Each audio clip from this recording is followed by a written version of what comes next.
to be tribal wisdom from the people that have been there the longest.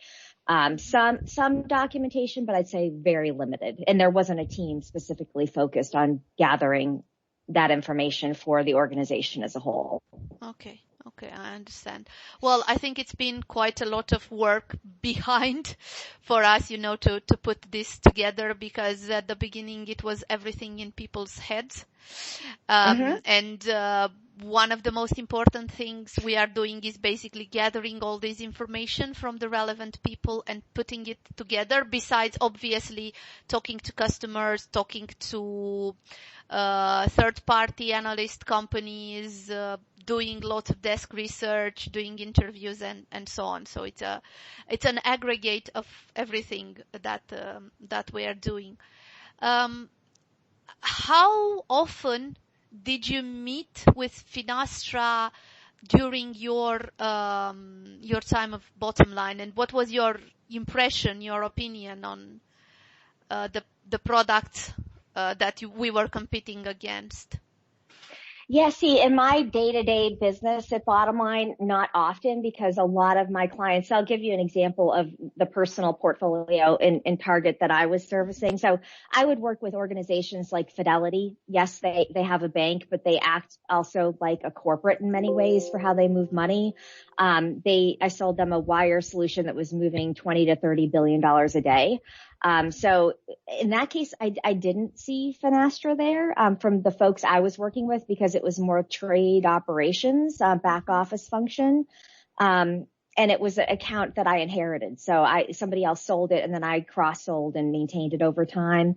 Morgan Stanley, Sun Life Financial, Cigna. So these are large insurance organizations, or we call them non-bank financial services, because a lot of times they're not looking to directly connect to the Fed. They're looking to send basically payment instructions directly to correspondent banking relationships they had. So they acted like a corporate in many ways. Now, obviously, I have a number of colleagues that were on the banking team. And a lot of times, we saw Finastra, and this was their perception, not mine. They saw Finastra as not competitive, that your strength was more in the, PEP Plus, your ACH Plus type solution, where you're kind of best of breed from a payments back office. And they saw Bottom Line as the, face of the product to the commercial customer. So that's where they saw from a best of breed perspective that it wouldn't be Finastra providing the total solution set within the firm. It would be a combination of solutions as the banks pick and choose, the most innovative products. That was kind of the approach or messaging that Bottom Line would give to their banks. Yeah, use Finastra for what they do best. They're strongest for the payments in the back end, but use us as the face that you present to your commercial accounts. That's kind of the messaging at a high level that I heard from that team. Also, there's just like Finastra, a number of different banking platforms that we have, depending on the tier of the bank and what they're looking to achieve, right from the Lloyds, which is one of our largest clients on that side, down to the regional banks, just like we have here. But the thing that they still making the transition there, they are struggling with is, the journey for each of those. And the next generation, with Bottom Line on the commercial side was the digital banking IQ product. I'm giving you all sorts of intelligence. I hope you're taking notes. And this is just, again, from me being outside of that line of business, but having been at Bottom Line for 25 years, I have a lot of random stuff between my ears. They also, interesting fact, when I was interviewing with Finastra, and obviously I'm reporting to somebody I used to work with back at Bottom Line, which is kind of nice to have somebody, that I knew here. But Bottom Line's customers, my customers on the NBFI and our banking customers have been pushing for, APIs, open product, but Bottom Line doesn't have the same message like Finastra has with, fusionfabric.com. They were in the process of developing a digital banking IQ platform, but it is actually internal to Bottomline. It's not being advertised in the marketplace, and it's really for a much narrower vision and view, where Bottomline saw that as a way just to streamline the integration between our own products to make it easier from an internal services and product development perspective. So here's a set of APIs that we can use, whether it's financial messaging or going into one of our commercial banking platforms. It would consume, standard formats for data coming in and then route it to the right Bottomline product or service based upon lines of business. But that's, again, more internally looking and focusing on operations versus the true power that could give in the marketplace, having a truly open and accessible platform to other third parties.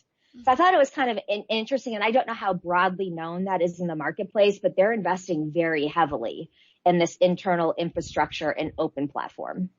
Okay. But you're saying it's basically to integrate the solution rather than offer it as a product to clients. Correct. They had not taken that external view. Now, could they pivot to that eventually? Especially, I'm sure that the banking team is keeping a very close eye on us and our messaging. Would not surprise me, if they pivoted and made that external based upon, strategy changes they might have. Yeah. Okay. You mentioned that you weren't necessarily working with banks. You mentioned more these non-banking financial institutions. And I know that Bottomline is a very important player on this market. We are now running a project to assess a potential cash management and payments market for these type of institutions like Revolut, for example. I think that Revolut is a client of Bottomline. I haven't heard of them. What do they do? They're basically a payment institution that transfers money without the need to have a bank account. Yes. Okay, so I think there's a lot of them right now, but they are also focusing not just on individual transfers, but also on company transfers. So they do SWIFT, for example, payments or things like that.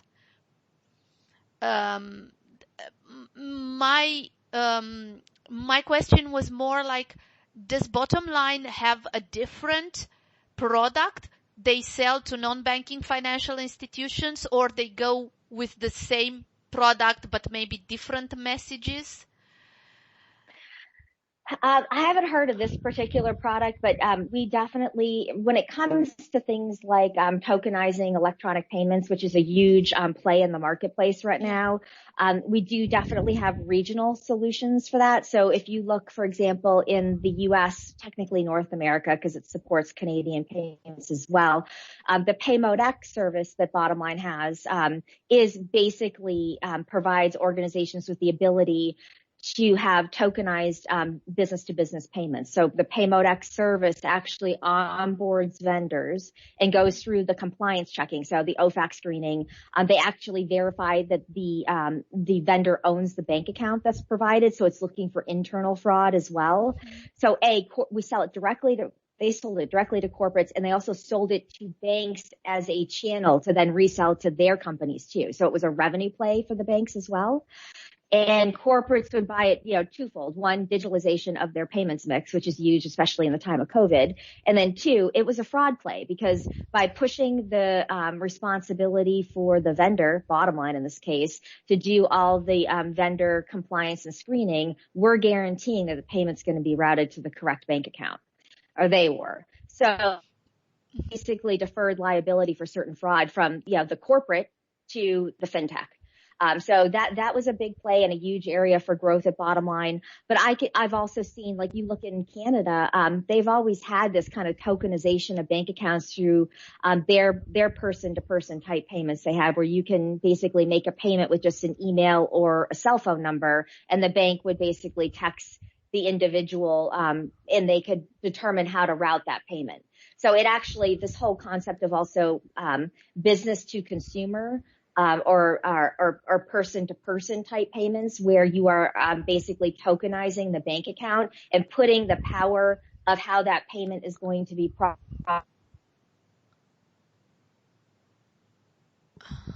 I think you are breaking out. We can no longer hear you. having